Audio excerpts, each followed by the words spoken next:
जो कश्यप जी के साथ ब्याह हुआ दिति नाम की कन्या दिति के से दैत्यों का जन्म होता है, और दैत्य की रचना नाम की बेटी जिसका विवाह त्वष्टा मुनि के साथ होता है, उसके दो पुत्र हुए विश्वरूप और सन्निवेश। और इसी विश्वरूप को एक बार देवताओं को पुरोहित बनना पड़ा। बोले काहे बनना पड़ा देवताओं को पुरोहित? बोले एक बार बृहस्पति जी इंद्र के दरबार में जाते हैं। इंद्र के दरबार में जब गए, नाच गाना में मस्त था, गुरु जी का सम्मान जो है इंद्र नहीं किया, बृहस्पति क्रोधित हो गए, वहां से चल देते हैं। अब देवता सोचे अब गुरु किसको बनाए, तो किसको बनाया? पुरोहित विश्वरूप को। बड़े ज्ञानी थे, विश्वरूप को बनाया तो नारायण कवच का दिव्य ज्ञान दिया है इनको, इंद्र को नारायण कवच का दिव्य ज्ञान दिया है। और इसके बाद यज्ञ कराना प्रारंभ किए, और यज्ञ में जैसे स्वाहा स्वाहा करने लगे तो जोर जोर से मंत्र बोलते देवताओं के नाम से, और चुपके से मंत्र बोलते दैत्यों के नाम से। क्यों? दैत्य उनके मामा लगते। इंद्र को क्रोध हुआ तो उनके धड़ को ही अलग कर दिया तलवार से, ब्रह्म हत्या लग गई इंद्र को। इंद्र ने ब्रह्म हत्या को 4 भागों में विभक्त कर दिया। पृथ्वी को दिया ऊसर भूमि के रूप में, वृक्ष को दिया गोंद के रूप में, जल को दिया घाघ के रूप में, स्त्री को दिया रज के रूप में। 4 भागों में जो है बांट देते हैं ब्रह्म हत्या को।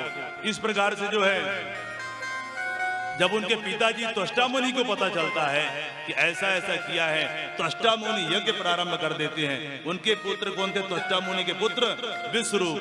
यज्ञ किया, यज्ञ में बड़ा भारी दैत्य कौन? वृत्रासुर प्रकट हो जाता है। मंत्रों में त्रुटि हो गई। जब वृत्रासुर प्रकट हो गया, हाहाकार मच जाता है। हाहाकार मच गया। जब हाहाकार मचा तो बड़ी चिंता होने लगती है, तो सभी जाते हैं किसके पास? देवता मिल करके दधीची मुनि के पास जाते हैं। दधीची मुनि की हड्डी मांगे और हड्डी से वज्र का निर्माण किया है। अब वज्र लेकर इंद्र जो है युद्ध के लिए किसके साथ जाता है? वृत्रासुर के लिए। लेकिन वृत्रासुर जैसे वज्र को देखता है तो भगवान का दर्शन करने लगता है, और 4 श्लोक में वृत्रासुर ने भगवान की बड़ी प्यारी स्तुति की है। बड़े प्रेम से सुनेंगे। अहम हरे तव पादैकमूल दासानुदासो भवितास्मि भूयः मनः स्मरेता सुपतेर्गुणास्ते गृणीत वाक् कर्म करोतु कायः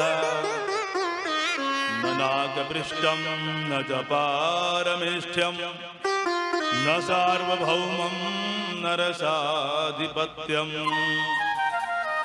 न योगसिद्धेर पुनर्भवं वा समंजस त्वां विरहय्य कांक्षये। वृत्रासुर बड़े बहुत से सुंदर शब्द में भगवान की स्तुति करते हुए कहता है कि हे प्रभु, हम हरे तव पादैक मूला, आपके चरणों का दास हूं प्रभु।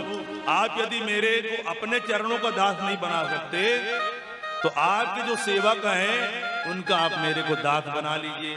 दासानुदासो भवितास्मि भूयः। हम लोग यज्ञ इत्यादि होता है, ब्राह्मणों को प्रणाम काहे करते हैं, और कई बार जो यज्ञ पूजन में बैठे रहते हैं उनको भी प्रणाम करते हैं। क्यों? वो प्रत्यक्ष रूप में इस समय भगवान का दास है। तो ये वृत्रासुर यही तो कह रहा है कि दासानुदासो, जो आपके दास हैं मैं उसका दास बन जाऊं। दासानुदासो भवितास्मि भूयः। हे प्रभु, मेरे को न स्वर्ग चाहिए, न कुछ भी चाहिए, न मोक्ष चाहिए, मेरे को तो केवल आपका विरह चाहिए। मैं आपकी विरह में आपको याद करना चाहता हूँ। और कैसा याद करना चाहता हूँ? बड़े प्रेम से सुनेंगे कि अजात पक्षा इव मातरः खगा तन्यम यथा वसतराचुदाता प्रियं प्रियैवा विसुतं विषन्ना मनोरविंदाक्षदक्षते त्वां। कैसे? जैसे अजात पक्षा इव मातरः खगा, पक्षी का नन्हा सा बच्चा जैसे अपनी माँ को याद करता है, पक्षी का छोटा बच्चा रहता है जो पक्षी क्या करती है, छोड़ करके चल देती है घास इत्यादि लेने। पक्षी डर के कारण प्रति क्षण मेरे को सांप बिच्छू न खा ले अपनी माँ को याद करती है, और जैसे उसकी माँ आती है तो अपने चोंच को खोल करके प्रसन्न होकर के छटपटाती है मिलने के लिए। वृत्रासुर कहता है, हे प्रभु मैं ऐसे आपको याद करूं, अजात पक्षा इव मातरः खगा।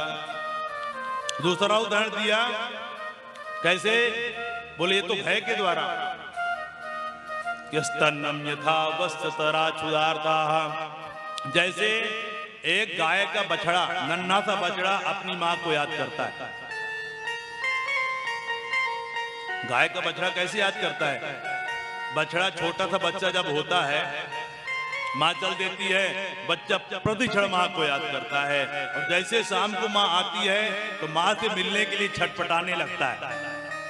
जैसे गाय का नन्हा सा बच्चा अपनी माँ को याद करता है, हे प्रभु इसी प्रकार से मैं आपको याद करूं, प्रियम प्रियैव। और कैसे, जैसे परदेश गए हुए पिया को उसकी धर्म पत्नी पतिव्रता नारी याद करती है प्रतिक्षण, उसी प्रकार से हे प्रभु मैं आपको याद करूं। इस प्रकार से 4 श्लोक में बड़ी प्यारी स्तुति यहाँ पे वृत्रासुर ने किया है। लेकिन जैसे वज्र से नजर हटा है, इंद्र सामने आया। इंद्र को ऐरावत हाथी में चढ़ के आया था, ऐरावत हाथी को एक मुक्का मारा है तो इंद्र इधर गिर गया, वज्र उधर गिर गया, हाथी उधर गिर गया, दोनों अलग अलग दिशा में। वृत्रासुर ने कहा, भाई तू अपना वज्र उठा ले। वज्र उठाया, अब की बार वृत्रासुर के दोनों हाथ को इंद्र ने काट दिया। बड़ा भयंकर स्वरूप है, विशाल का है, बड़ा विकराल स्वरूप वृत्रासुर का दिख रहा है। इस बार मुख को खोल करके दौड़ा है, इंद्र को ही निगल गया। इंद्र कहाँ चला गया? वृत्रासुर का हाथ था नहीं, इंद्र चला गया मुख के अंदर। अब इंद्र चूंकि नारायण कवच का ज्ञान था और हाथ में वज्र रखा हुआ था, तो पेट को फाड़ना प्रारंभ करता है। जब फाड़ना प्रारंभ किया तो 1 वर्ष में पेट को फाड़ करके जो है बाहर निकलता है। इस प्रकार से वृत्रासुर का जो है उद्धार होता है। और इस प्रकार से दिति के मरुदगढ़ इत्यादि